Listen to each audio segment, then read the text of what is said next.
Sabi niya, alam mo, na-scam kami dahil sa iyo.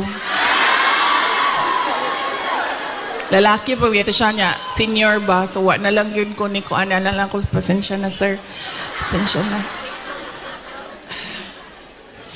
So, akala ko kasi, ito na naman tayo sa maling akala. Ay,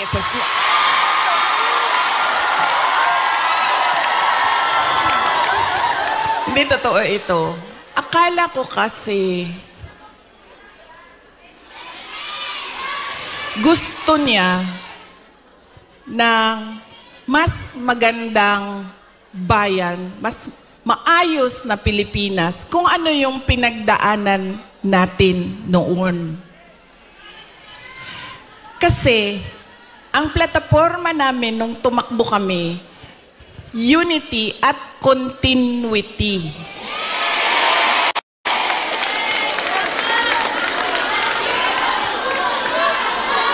Nabudo lagi. Mga kababayan, ito na po si Vice President Sara Duterte sa Hong Kong kasama ang mga OFW.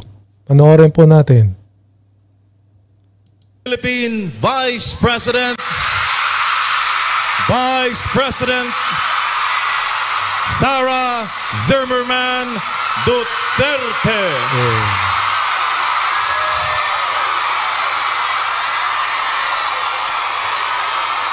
Yan po mga kababayan. Pinagkaguluhan po si Vice President Sara Duterte.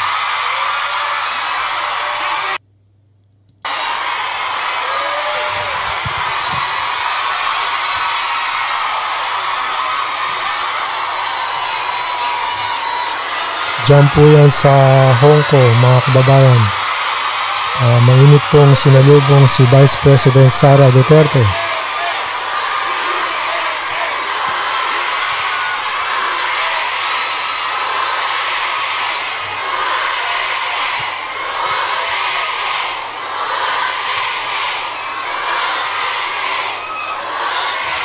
Maraming salamat. Magandang umaga sa inyong lahat. Maaari po siguro muna kayong maupo.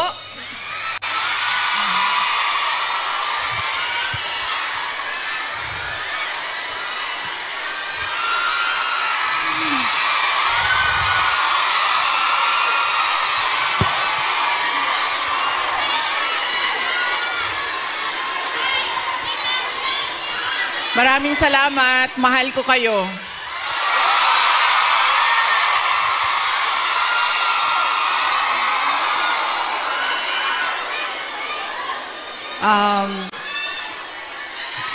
Opo muna siguro para yung mga nasa likod makakita din.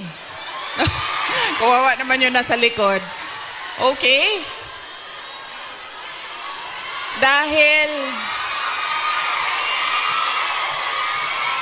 Dahil kayo ay sumisigaw ng Duterte, suspended na kayo lahat bukas.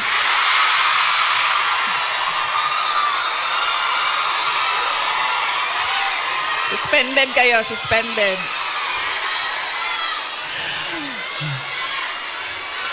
Joke lang.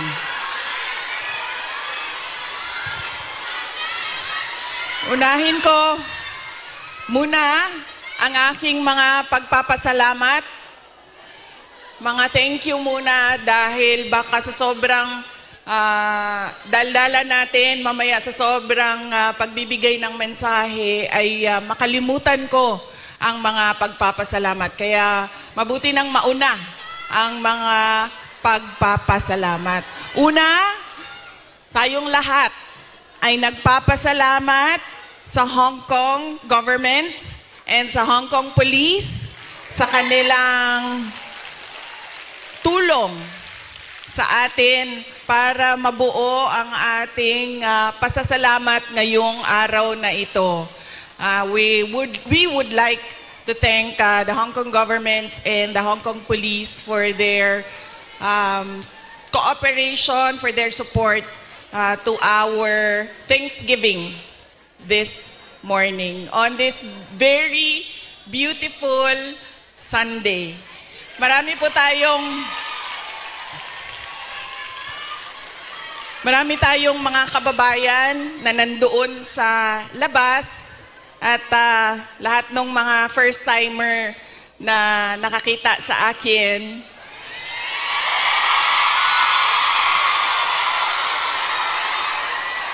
Sabi nila, ang ganda mo pala, bakit mukha kang...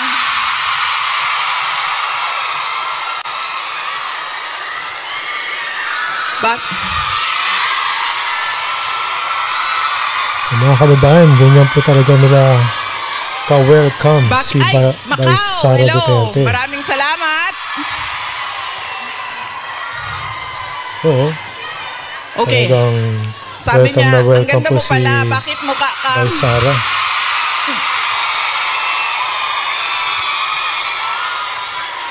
Bakit mukha kang Shrek sa mga picture mo sa internet? Tapos sabi ko sa kanya, sabi ko, ma'am, basta Pilipina, maganda talaga yan. Tayong lahat yon.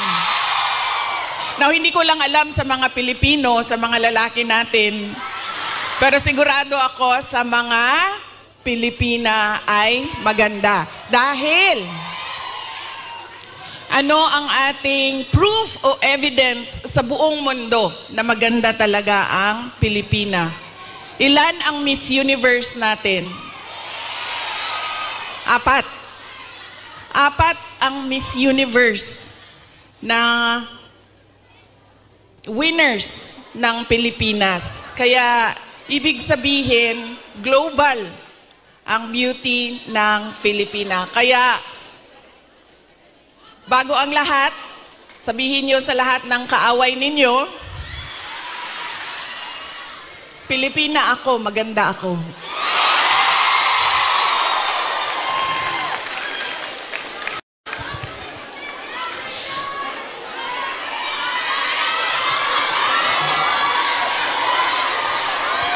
Sabi natin, 'di ba? Para sa Diyos, para sa bayan, para sa bawat pamilyang Pilipino. Nauna ang pasalamat ko sa Hong Kong government, pero ang unang pasalamatan natin ay ang Diyos.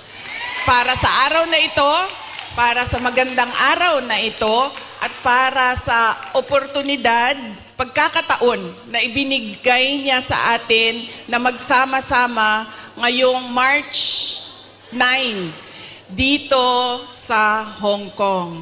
Dinala niya tayo lahat dito para sa bayan.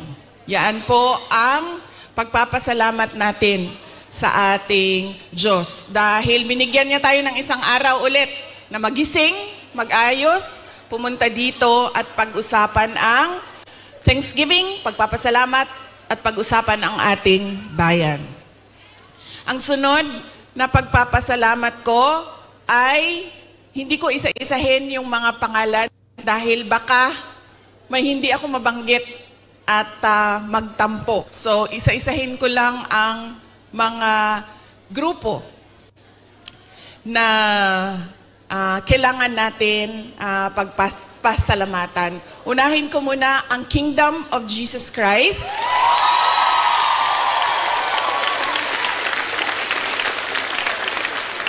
Dahil sa kanilang pagod, luha at pawis para mabuo ang ating Thanksgiving ngayong umaga na ito.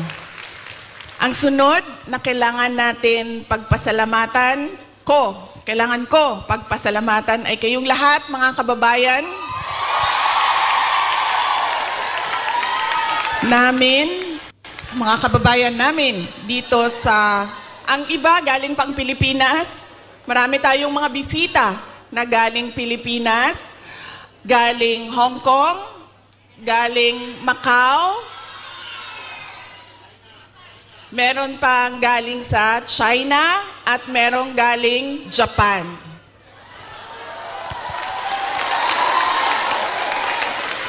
Maraming salamat sa inyo dahil ibinigay ninyo ang oras ninyo ngayong araw na ito. Madami sa inyo kailangan maglaba. Kailangan Grabe magplansya. mga kababayan, no? Marami pa akong nasa labas, nakapila. Yes, magdayo, Para pero kailangan niyo manood laban lang yung damit sa, ninyo. Sa speech ni Kailangan Bibi Sara ninyo Duterte. magpa-parlor. Kasi, Ayun po, di mga ba, kababayan, no? Dami pa akong araw nasa ito labas. ng pagpahinga. Kailangan maglinis ng inyong bahay. Kailangan magpa-pedicure. Diba? Kailangan magpa-dentista dahil araw ito ng pagpahinga. So, kailangan ayusin lahat ang sarili. Ang para sa sarili. Pero, binigay ninyo ang oras ninyo at araw ninyo ngayong umaga na ito para sa atin. Kaya maraming salamat sa inyong lahat. At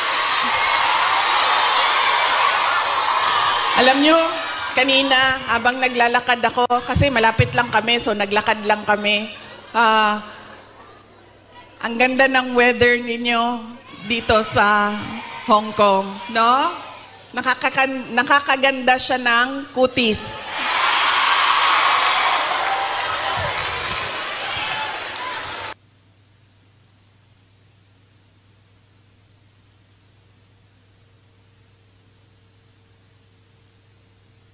Bakit ito nawala? Ayan po. Anong sabi namin na nakatira sa Sinasabotahe Pilipinas tayo, mga kababayan. at yung mga nakatira sa mga kababayan natin sa Middle East?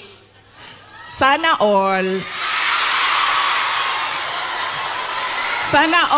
malamig ang tinitirhan. Sana all maganda ang kutis.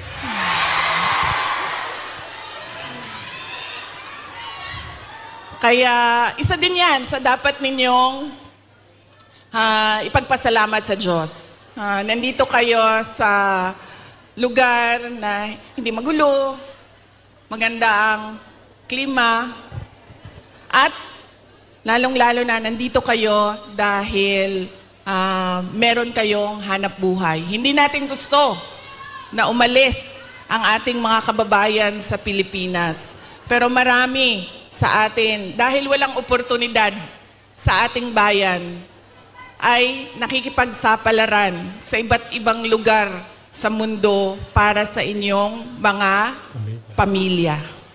Kaya yun ang sunod natin na pagpasalamatan, yung ating mga mahal sa buhay. Bawat pamilyang Pilipino, kailangan natin magpasalamat sa kanila dahil binibigyan nila tayo ng lakas, sinusuportahan nila tayo, at tinutulungan nila tayo sa ating pakikipagsapalaran sa ibang lugar. Ayaw nila na umalis kayo, ayaw nyo rin na iwanan sila.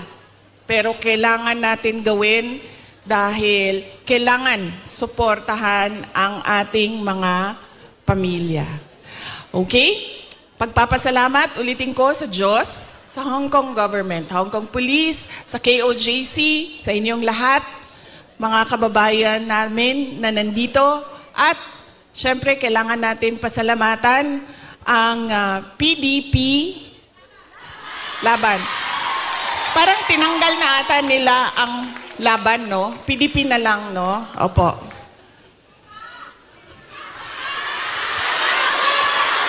Ha? Okay, suka. May dala sila para sa inyong lahat. Inutusan silang bumili ng suka. Nagdain taon silang sinamak.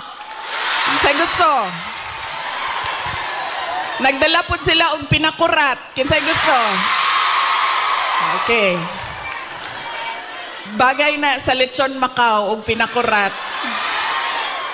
Kaganina bitaw, naglakaw ko dito. Kana ganing, ay, sorry.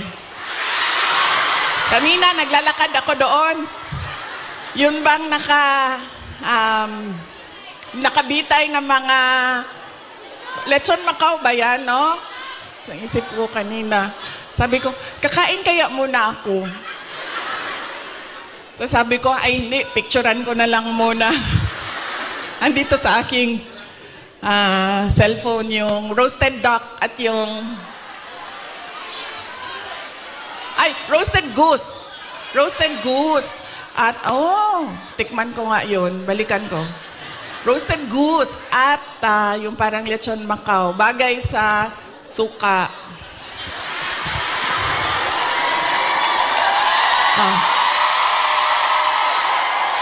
Yan po mga kababayan, no? Ano Outside pa ang bagay sa suka? Stadium po. May oras pa ba ako?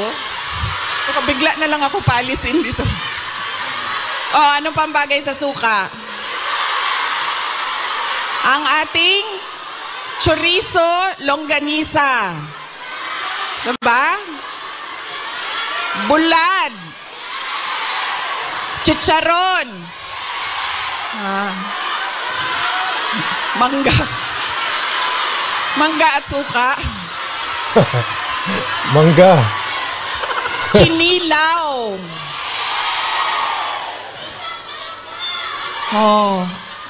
Bulad, galunggong. Yes. Diba? So, kaya tayo lahat nauutusan na bumili ng suka. Kasi lahat yan, lahat ng pagkaing masasarap, kailangan ng suka. Alam niyo, wala sa listahan ko yung speech na suka na yan. Actually, wala ko listahan ng speech ko dahil matagal ako kagabi nag-decide kung pupunta ako dito sa Thanksgiving.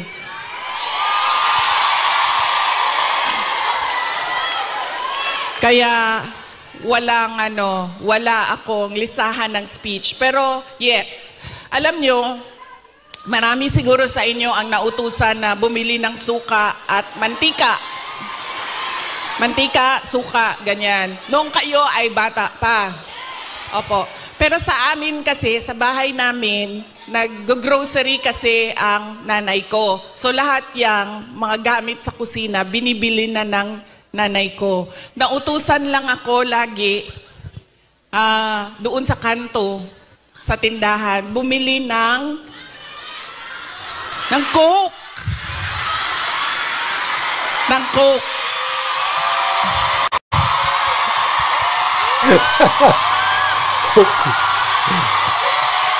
I'm sorry.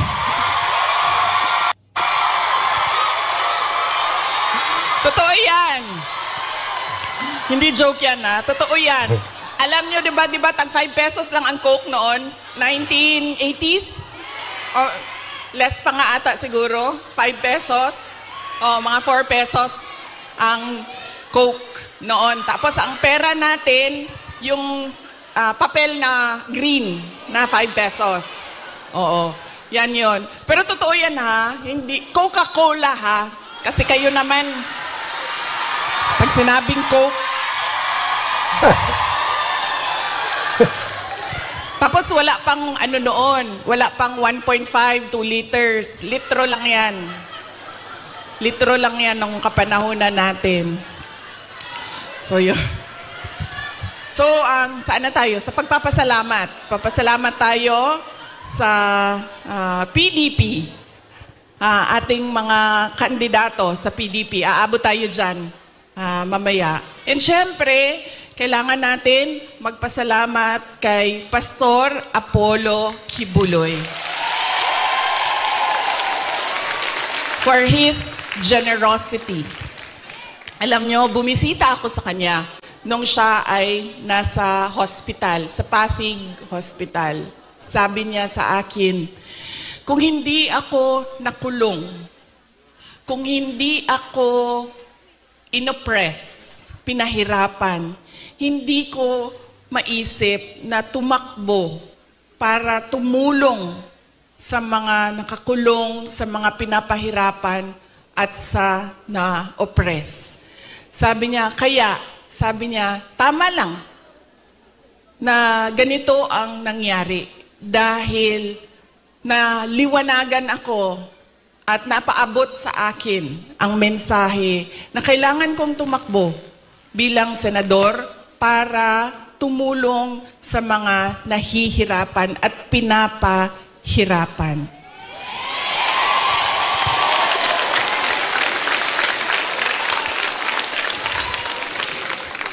Sabi din niya sa akin, sabi niya, ikaw, kahit ano man ang sabihin nila, sabihin man nila na kasalanan mo ang lahat ng ito, Inday Sara, sabihin man nila, kasalanan mo ito dahil hindi ka tumakbong Pangulo. Pero sabi niya, ayaw na.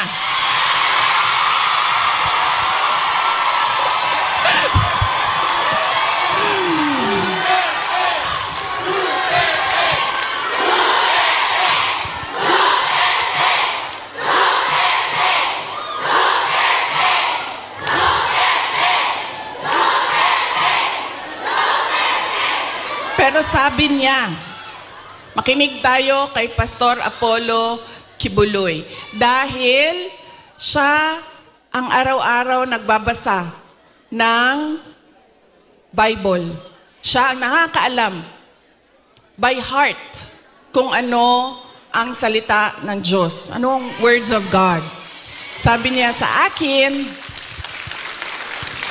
sabi niya, ikaw, sabi niya, ganitong nangyari sa buhay ko. Sabi niya, Inday Sara, ganyan din nangyari sa buhay mo dahil hindi pwede na ikaw ang mauna at sila ang sumunod.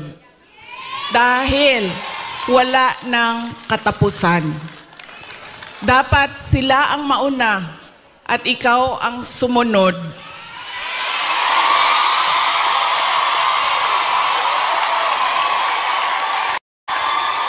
Para matigil na at hindi na paulit-ulit ang kahirapan sa ating bayan.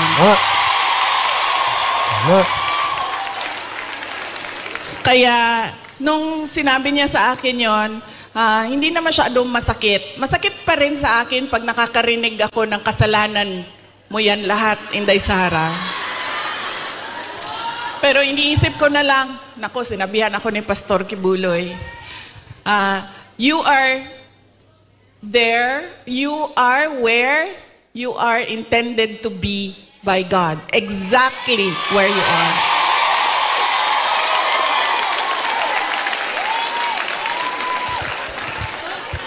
So yaan po, hindi pa, alam mo, hindi pa ako nangalahati sa pagpapasalamat ko ha, kaya bilis-bilisan natin. Hanggang anong oras ba ako pwede, sir? Go lang daw. Go. Ay, hindi kami pwede mag-abot ni PRD kay kasabon na pud ko oton.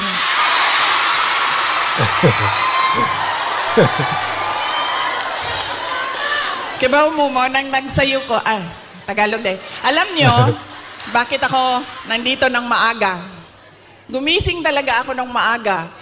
Ang alarm ko, 6:30 a.m., 7 a.m., 7:30 a.m., 8 a.m. 4 yung alarm ko. Para hindi kami mag-abot ni President Rodrigo Duterte. Kasi pagagalitan na naman niya ako sa mga pangyayari. No, hindi man siya nagagalit. Actually, mabait. Kumalma na si PRD nung medyo nagka-edad na siya. Mahal ko kayo.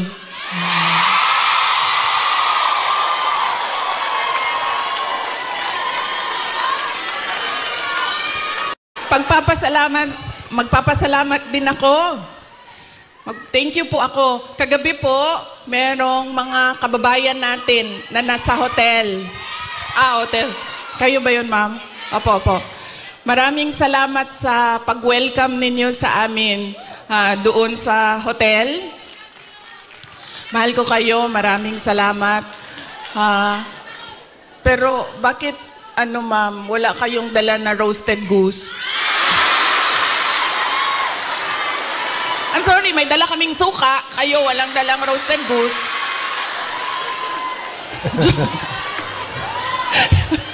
Joke lang. Pero salamat Salamat sa pag-welcome ninyo sa amin doon. Sigurado ako na kahapon may kailangan din kayong gawin. Busy din yung oras ninyo, pero pumunta kayo doon at winelcome nyo kami sa hotel. Maraming salamat sa inyo.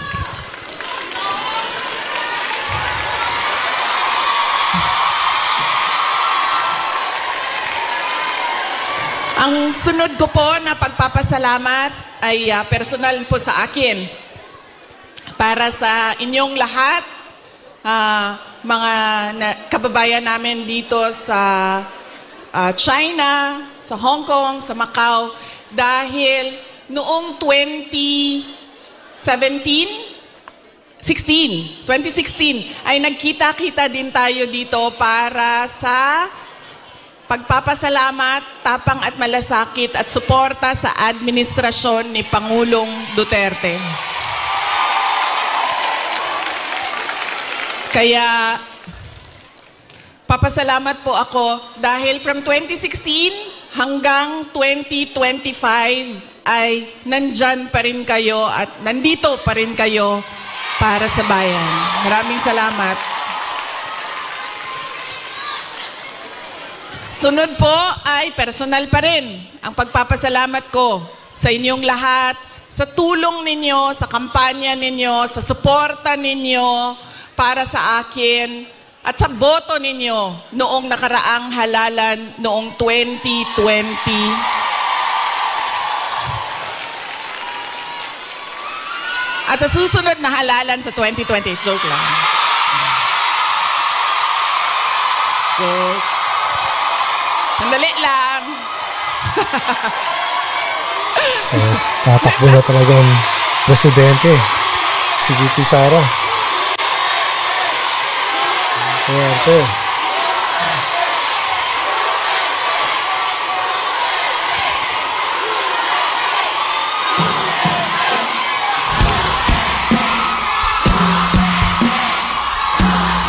Grabe ho mga kababayan, no?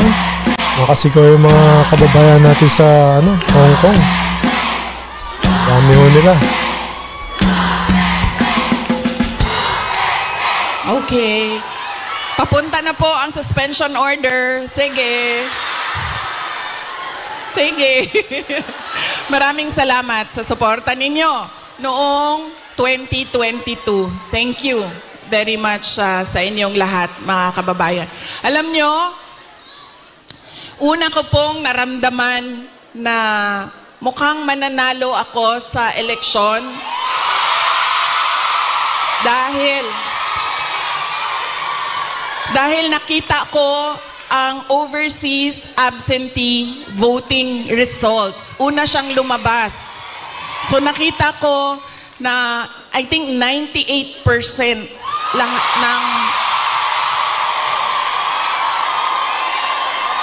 ng OFW votes ay para sa akin. Kaya doon ko naramdaman na parang baka siguro manalo ako. Kaya maraming salamat sa inyo.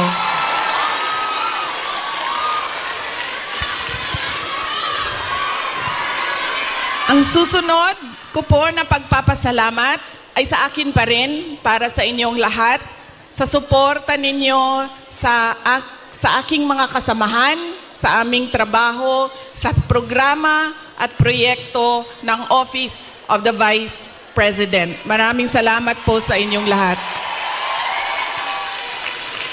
Dahil kayo lang po ang sumusuporta sa OVP, ang buong gobyerno po ay iniwanan na po ang OVP.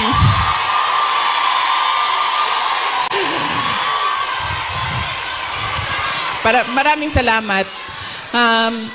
Yung satellite offices po namin sa iba't ibang lugar ay naningkamot. Ano sabihin naningkamot?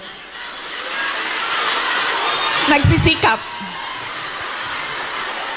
Yung satellite offices po namin ay nagsisikap na mahanap yung mga geographically isolated and disadvantaged areas at hindi lang nakatuon sa National Capital Region. Kaya salamat po sa suporta ninyo sa Office of the Vice President. Ang susunod po na pagpapasalamat ko ay ang mahal ko kayo.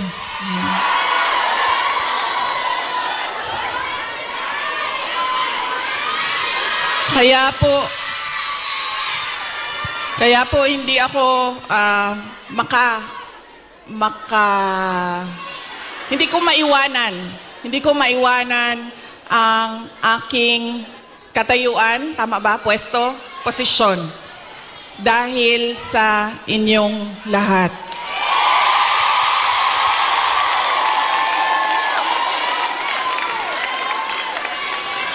Ang sunod na pagpapasalamat ay mula po sa aming pamilya, ang pamilya Duterte. Napakalaki po ng utang na loob namin sa inyong lahat.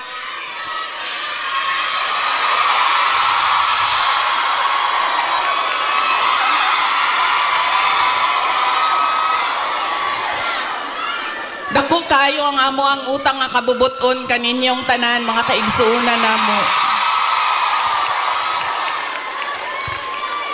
Sa pagkakataon na ibinibigay ninyo sa amin na makaserbisyo o makapagtrabaho sa ating pamahalaan.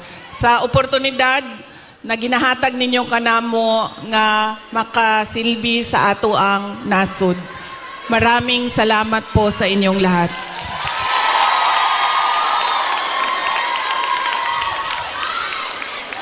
Okay, so yan na po ang aking mga pagpapasalamat.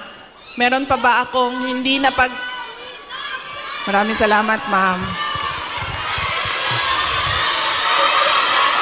Ang sunod ay lilipat na po ako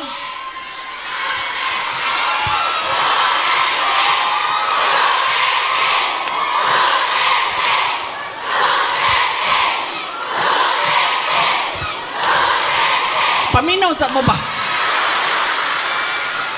Kadyot lang ba? Alas 12 na. Alas 12 na. Kinsay magpakaon sa ato adin eh.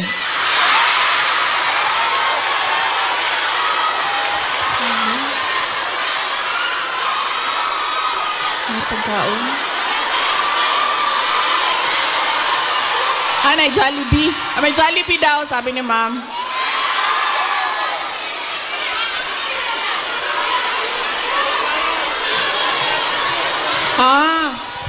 Okay. So, hindi daw tayo kakain lahat para sa bayan. Okay. Sige, okay lang. Kailangan ko din naman magpa-reduce, so okay lang.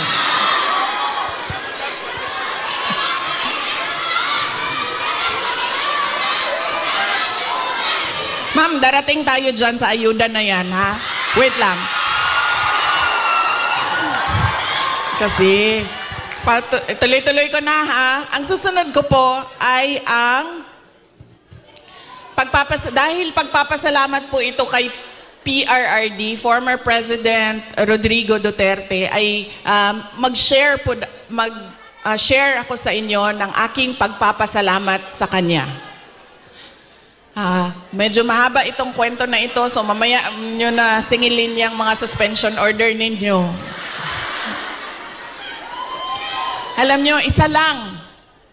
Sa lahat-lahat siguro ng pagmamahal or generosity ni former President Rodrigo Duterte, isa lang ang stand out. Nag-iisa lang ang lagi kong pinagpapasalamat sa Diyos na ginawa ni Tatay Digong, ni former President Duterte sa akin.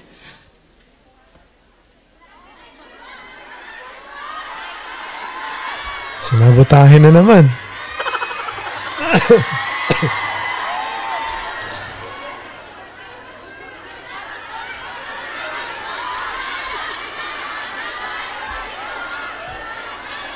Ano daw?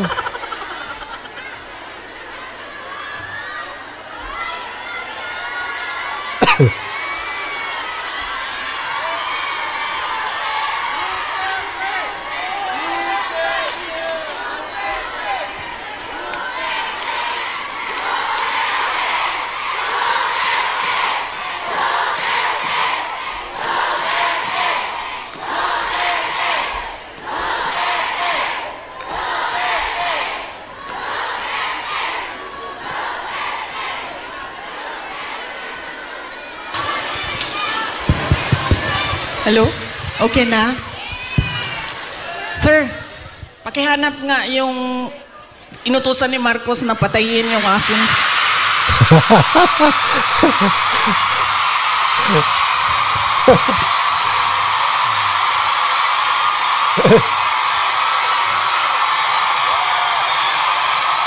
Sabi ko na eh.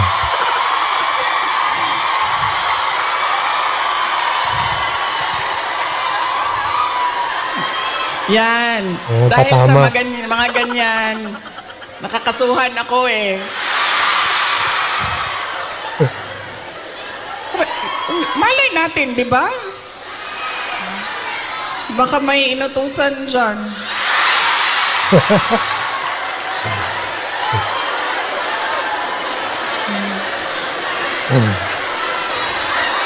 Okay. Isa lang. Paulit-ulit yan pag napapaisip ako sa tatay ko. Binigyan halaga niya at inulit-ulit niya sa akin ang kahalagahan ng edukasyon. Hindi niya ako tinigilan. Alam nyo, si PRD, yun pong mga nasa harap, kailangan nyo po umupo kasi hindi makakita yung nasa likod. Hindi siya tulad ng tatay ninyo na malambing, mapagmahal.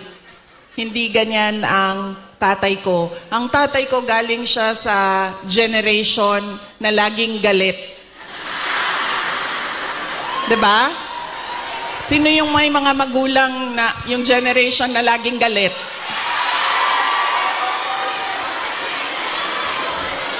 Yan. Galing dyan ang generation. Galing dyan ang tatay ko sa generation na yan. So, lagi siyang galit. So, sa akin, maalala ko, sinabi niya talaga sa akin, paulit-ulit habang ako ay lumalaki. Ikaw, sabi niya, hindi ka tao sa paningin ko. Napaisip ako noon, diba? Sabi ko, pusa o aso? Sabi niya, hindi ka tao sa paningin ko kung hindi ka abogado o doktor. Totoo yan. So paulit-ulit niya yan na sinasabi sa akin. So syempre, pag ikaw bata ka, 'di ba? Papasok yan paulit-ulit dyan sa iyo. So ako din, habang ako ay nag-aaral, nung ako ay lumalaki, nag-aaral ka, elementary, high school, napasok na sa isip ko. At 4 years old hindi ko alam, baka sa tiyan pa lang sinasabihan ako ng tatay ko, ikaw, hindi ka tao. O hindi ka... Kasi 4 years old pa lang, sa yearbook ko, ng kindergarten, nakalagay doon, I want to be a pediatrician. Imagine nyo, hindi doktor Alam ko kung ano ang specialty ko. Sabi ko, I want to be a pediatrician. Andyan pa yan hanggang ngayon, ang yearbook na yan. Kaya, nung ako ay paulit-ulit yun, alam ko na magiging doktor ako. Alam ko na magiging doktor ako. Nung panahon na kailangan mag-apply ng entrance exam sa college, di ba? Kailangan natin mag-apply sa mga colleges and universities. Hindi nila alam, ng mga magulang ko, nag-apply ako sa University of the Philippines. Nung nag-apply ako sa University of the Philippines, syempre nilagay ko din naman yung science courses. Pero nilagyan ko din siya ng political science. Nung nakita ko ang result at nalaman ng mga magulang ko yung result, nakalagay doon, na-match ako na waitlist ako sa political science. So sobrang excited ko. Hindi nila alam na gusto ko mag-college sa Manila. Kaya sikreto ako na nag-apply. Sobrang excited ko. Sabi ko sa mga magulang ko, pumasa ako ng UP. Pero political science kasi yung kurso. So sabi ko, gusto ko sana pumasok ng UP Diliman yun eh. UP Diliman.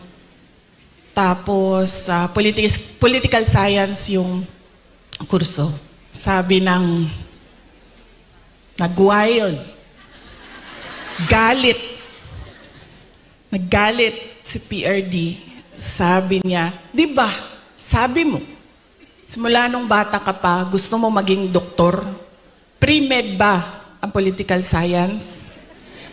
Tapos sabi niya, hindi ka pwede pumasok ng University of the Philippines. Kahit saan man yan.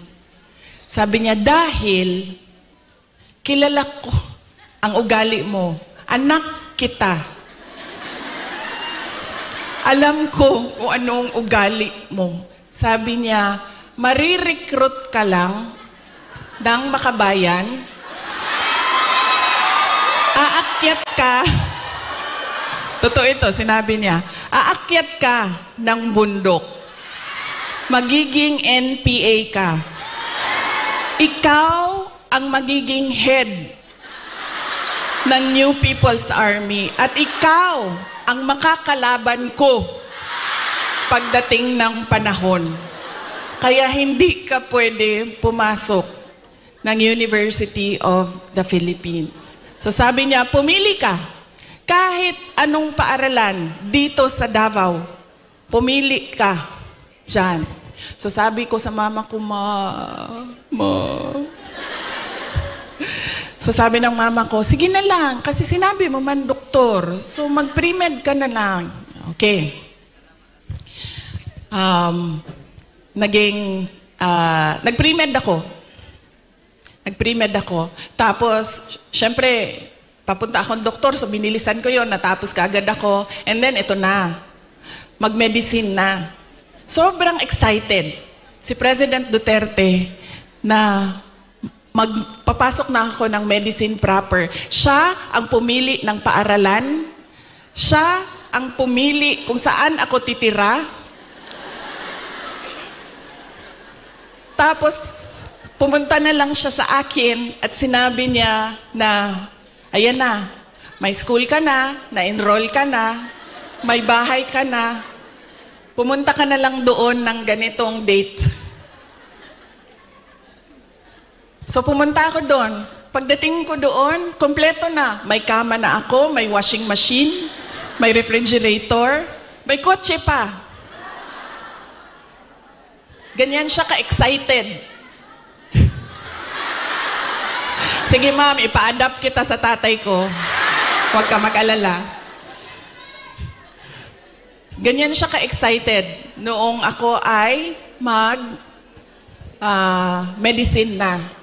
Tapos, syempre,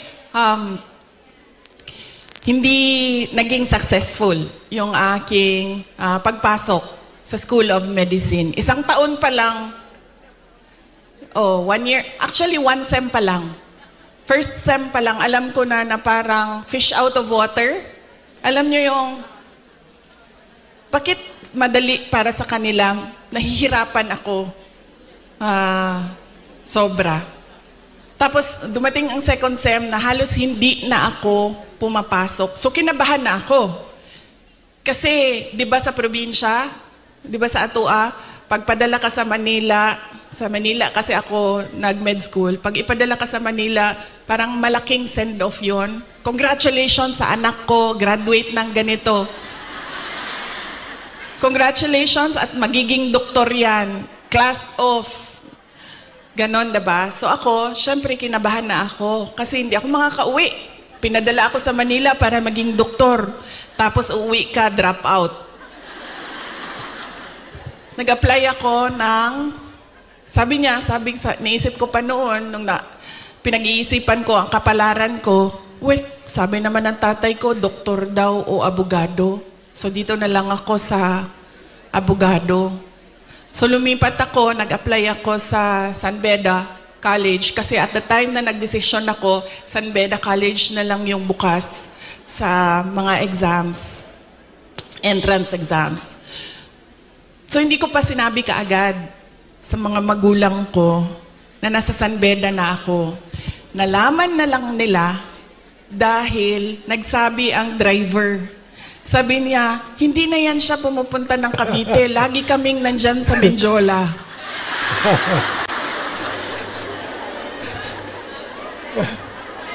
Nung nalaman niya na nasa law school ako, sobrang, I think mas masaya siya nung nalaman niya. Mas masaya siya, mas excited siya noong ikumpara ko nung papasok ako ng med school, nung nalaman niya na nag-apply na ako ng law school. Tapos, syempre sinabi ko sa inyo, di ba, hard love. Hard love yung generation ng parents natin, mga magulang natin. So, nung mga panahon na nag-aaral ako sa law school, may mga panahon na papagalitan din ako na sinasabi niya sa akin, alam mo, kung hindi mo ayusin yung law school mo, magiging kabit ka lang ng politiko.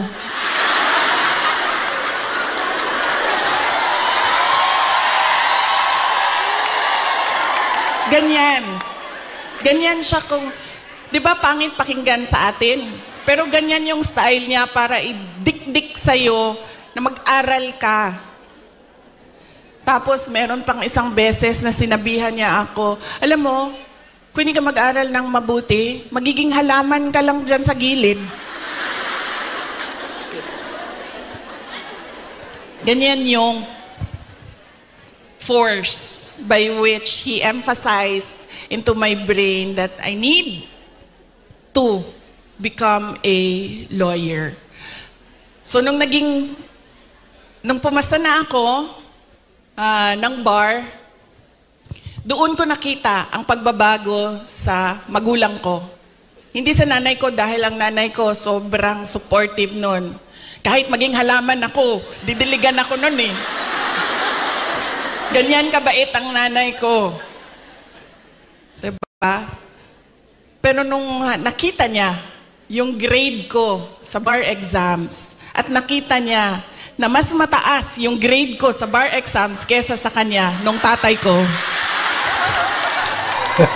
At hindi lang 0.1, 0.2, 0.3. 5 points ang layo namin sa grado.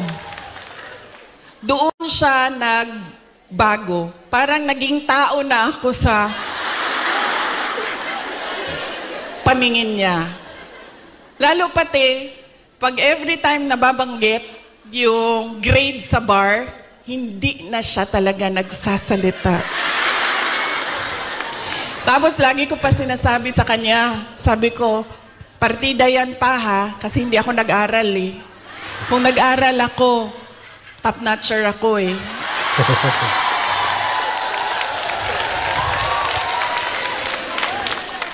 So ngayon, doon, nakita ko na iba na siya kung hindi na parang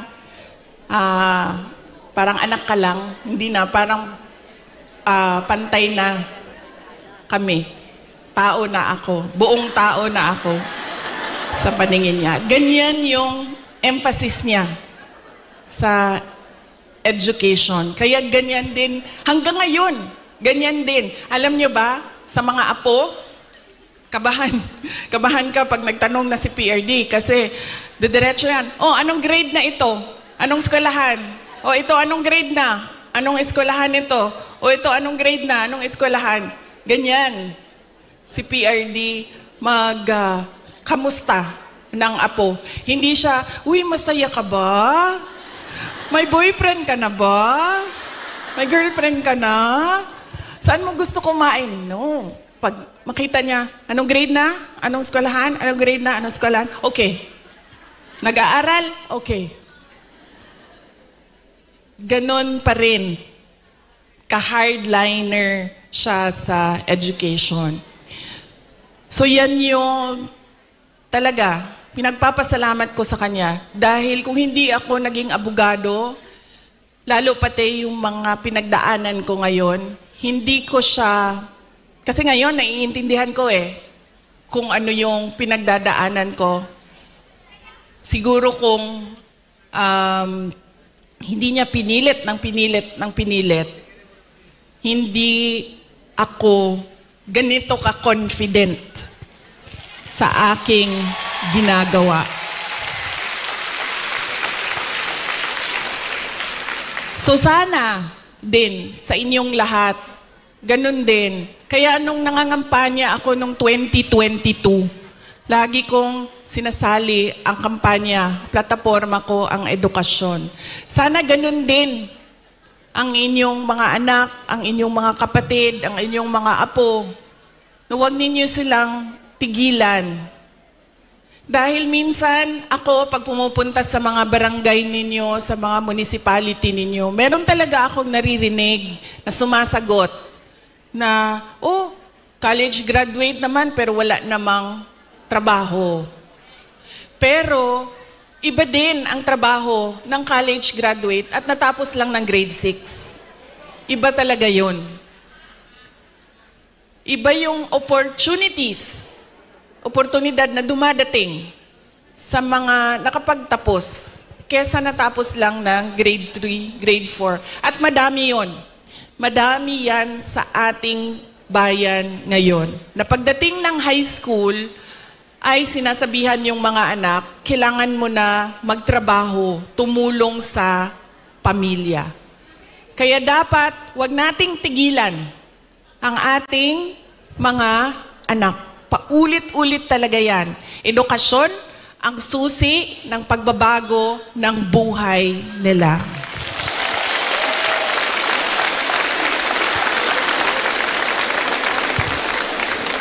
Pagpapasalamat para kay PRRD para sa edukasyon. Ang susunod po ay ang pagpili natin ng kandidato sa 2025, ngayong darating na buwan. Kay bao mo na tagam, nakakaon ba akong tagam atong 2022, no?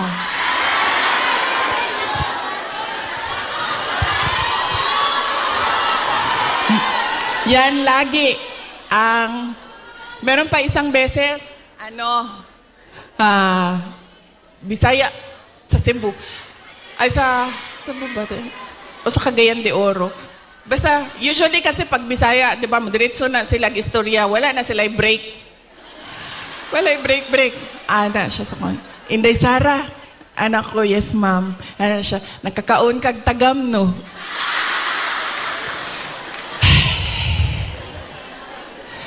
Ana na lang ko sa iya ha. Sagdi na lang ma'am. Basta ikaw makakaon ka og sakto, okay na ko.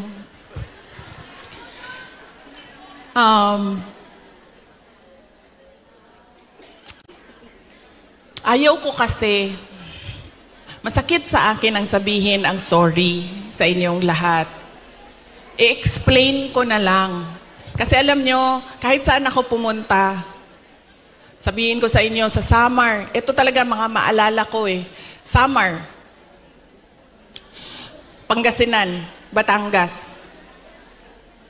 Dito sa Mindanao, sure na moingon na siya, moingon na gina sila o imuhaning sala tanan. Wa na nay lali sa Mindanao. Bago lang, saan yun? Bago lang. Parang kahapon ba yun? Ay, kahapon! Kasi dinala ko yung guest ko sa Disneyland. So na ay mga taga Cebu. Ana ang mga taga Cebu. Kibaw ba ka Inday Sara no? Nabudol ba may tungod nimo?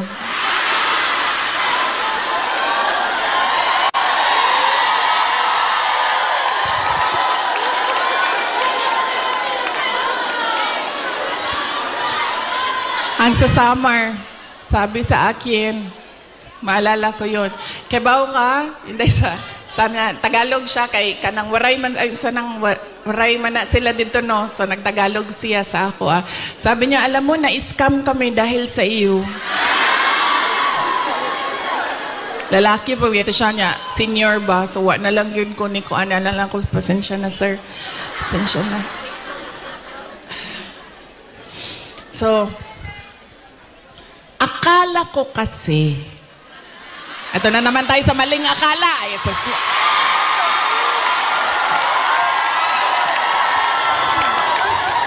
hindi totoo ito.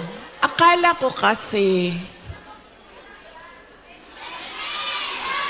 gusto niya ng mas magandang bayan, mas maayos na Pilipinas kung ano yung pinagdaanan natin noon.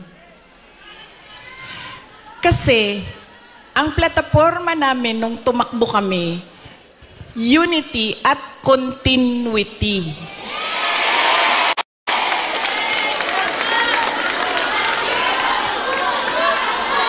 Nabudo lagi.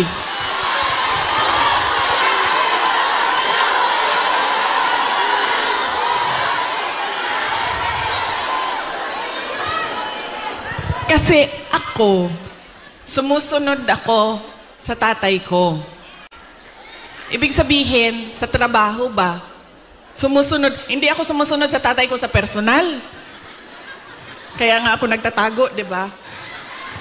Sumusunod ako sa trabaho. Nag-mayor siya. Nag-vice mayor siya. Nag-vice mayor ako. So, ang ginagawa ko, there has to be something, added value ba? Value added sa iyo. Diba? Kasi, paano ba naman na binoto namin ito si Rodrigo, pero binoto ka namin, wala namang value added. Wala namang dagdag na kahalagahan sa iyo. Diba? So, sumusunod ako sa tatay ko. Nag-vice mayor siya, nag-vice mayor ako. Nag-mayor siya, nag-mayor ako. Noong, sandali lang, ma'am. Mamaya na yung president, ma'am. Wow. Sandali lang. So, nung mayor ako, ano ba yung targets ko as mayor? Diba? Kasi kailangan may value added sa iyo. So sabi ko, okay, ganito na ang nagawa ng administration ni President Duterte. Saan pa ba natin dadalhin ang Davao City? So may target kami. Nung umalis ako sa Davao City as mayor, number 4, most competitive city na ang Davao City. Number 8 na kami sa mga pinakamayaman na syudad sa buong bansa.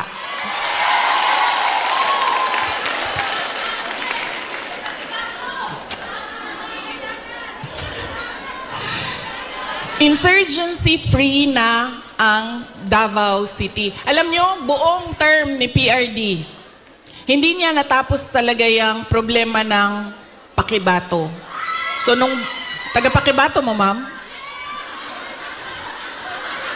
Mabiya again na ingon ni PRD. Insya mag-NPA lang ka sa Pakibato, ikaw kalaban sa mga sundalo. Ayaw, ganda din na sa UP.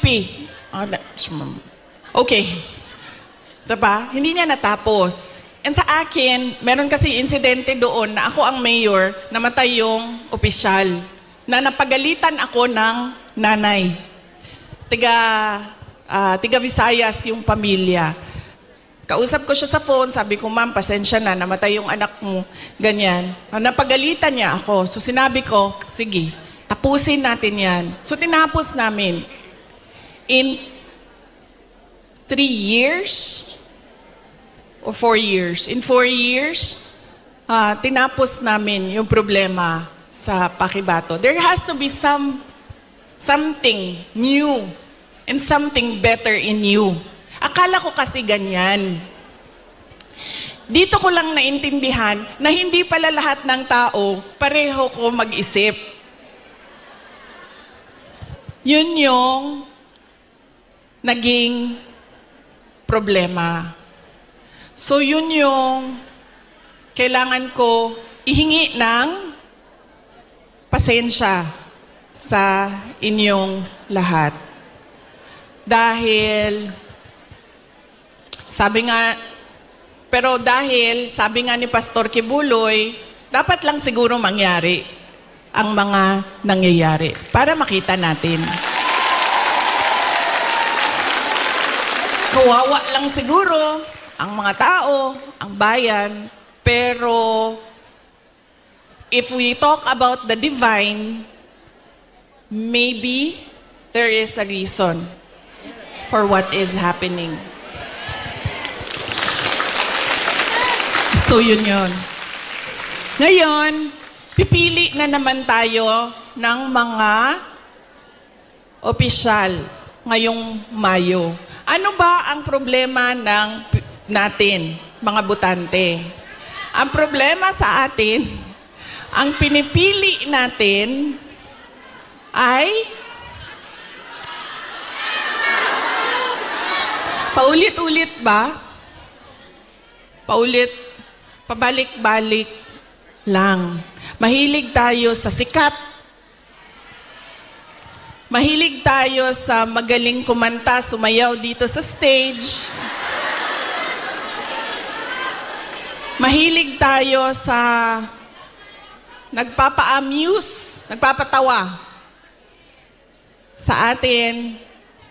At mahilig tayo sa hindi natin tinitingnan kung ano ba yung karakter, totoong karakter ng tao sa likod ng mukha niya sa TV. Ganyan tayo ang ugali ng mga Pilipinong botante. Kaya siguro dapat sa darating na halalan, pag-isipan na natin ang ating iboboto. Sabi ko nga sa inyo,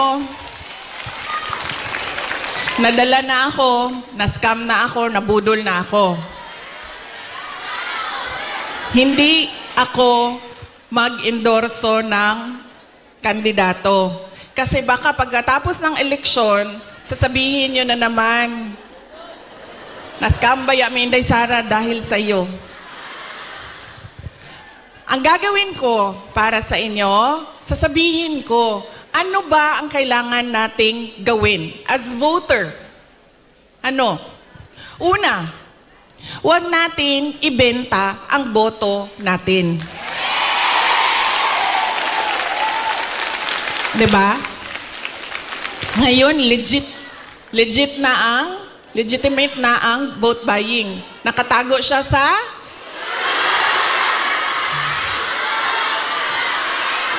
yan na, ma'am. Nandito na tayo sa topic na gusto mo, ma'am. Ayuda.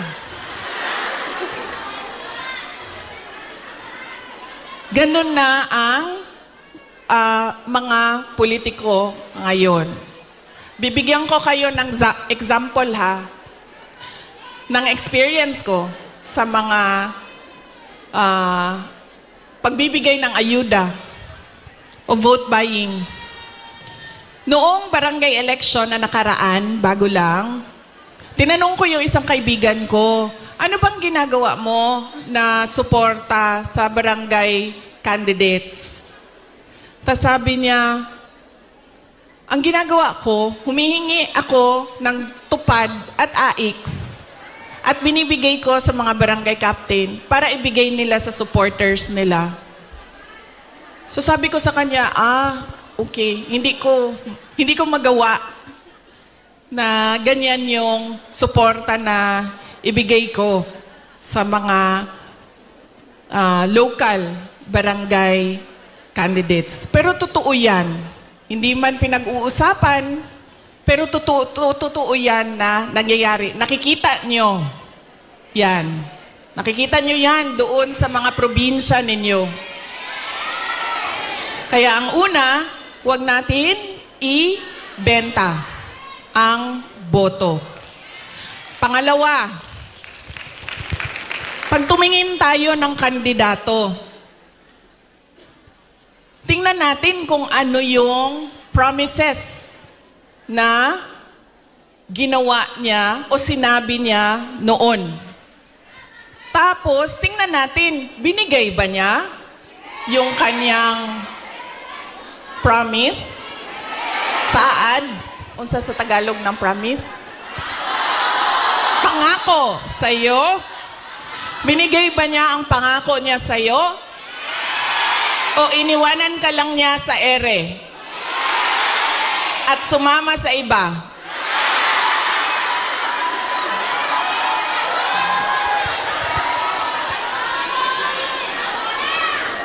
Ganyan.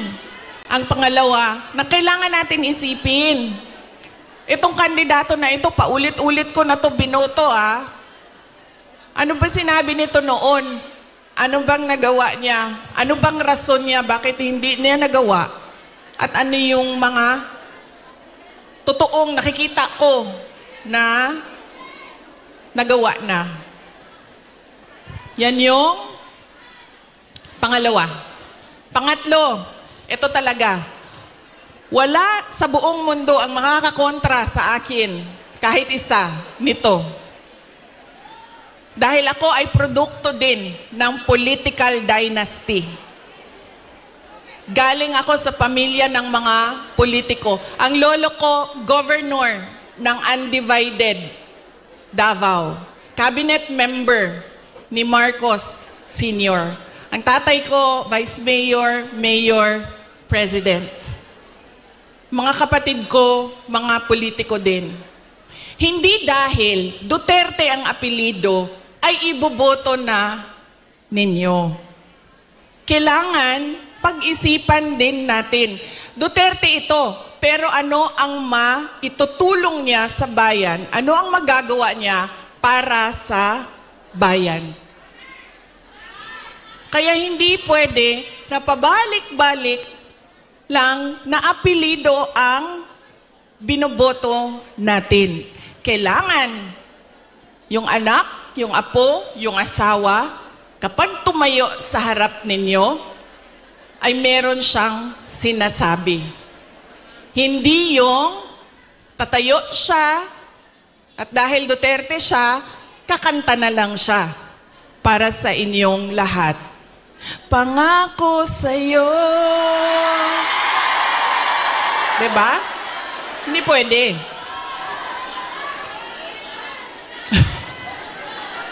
Ma'am, ganyan talaga yan, ma'am. Sa tingin ko naman kasi talaga, totoo, walang forever. Kaya darating talaga ang punto na iwanan ka talaga. Si Ma'am Gemma, ay, shh daw. Shh.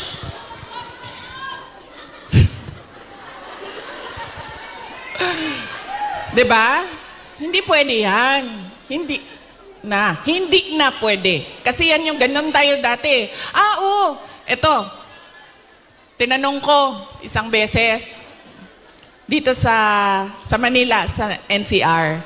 Tanong ko, Ma'am, sinong kandidato niyo sa mayor? Sabi niya, si ano, ganito ang apelido. Sabi ko, di ba sila din yung mayor dati? Sabi niya, oo, yung uncle niya. Sabi ko, so bakit yan pa rin ang pipiliin ninyo? Sabi niya, nasubukan na kasi. So, syempre ako, hindi na lang ako nagsalita. Pero nakita ninyo yung ang ating behavior sa pagpili ng kandidato. Dahil anak, apo, asawa, nasubukan na kasi, parehong apelido, go, bibigay ko na yung napaka-special na right ko na bumoto. So, mahalaga, hindi dahil anak, hindi dahil Duterte ang apelido, ay iboboto nyo na. Pag-isipan ninyo, ano ba ang dala niya sa lamesa? Ano ba ang dala niya para sa bayan? 3, huwag ibenta ang boto Ano ang mga pangako na napako? At pangatlo ay, hindi dahil galing yan sa sikat na pamilya ay iboboto na ninyo kaagad. So tingnan natin ang mga karakter, accomplishment, abilidad, kapasidad ng mga kandidato nating senador. Kapag inutusan yan bumili ng suka, automatic na yan, may abilidad na yan. Diba? Saan nanggaling ang abilidad niya?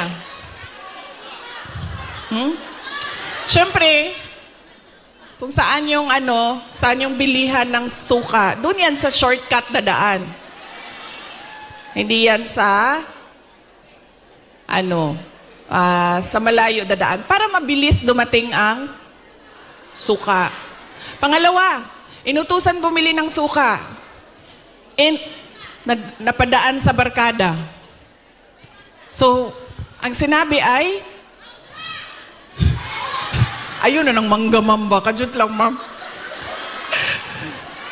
So, ang sinabi niya ay, pare, pahatid naman ito ng suka namin sa bahay kasi kailangan yan doon. Dito nang muna ako. Diba? Abilidad. So, mahalaga yan. At kailangan natin pag-isipan itong eleksyon na ito. Kailangan natin baguhin ang ating pagpili ng kandidato. So yan, ang aking mensahe para sa inyong lahat ngayong araw na ito. Mensahe ng pagpapasalamat, mensahe ng edukasyon, at mensahe ng pagbabago kung paano tayo pumili ng ating mga senador. Ay, hindi lang senador, governor, mayor, lahat ng ating mga public officials. So yan po ang aking... Ilang oras yun, ma'am? 1 hour? 1 hour na mensahe sa inyo. Sana ay, alam nyo, gusto ko lumapit sa inyo.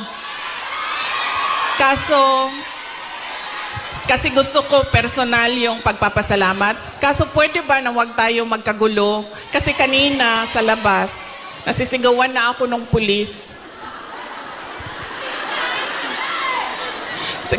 Nasisigawan na niya ako kasi medyo nagkakagulo kami doon sa picture taking namin sa labas. So, pwede ba ako mag-hello lang, hello sa inyo? Tapos, wag lang tayo magkagulo kasi baka palayasin tayo dito. Ulitin ko, maraming salamat, magandang tanghali sa inyong lahat. Dagan salamat, maayong udto sa inyong tanan. Maraming salamat, Vice President Sara Duterte.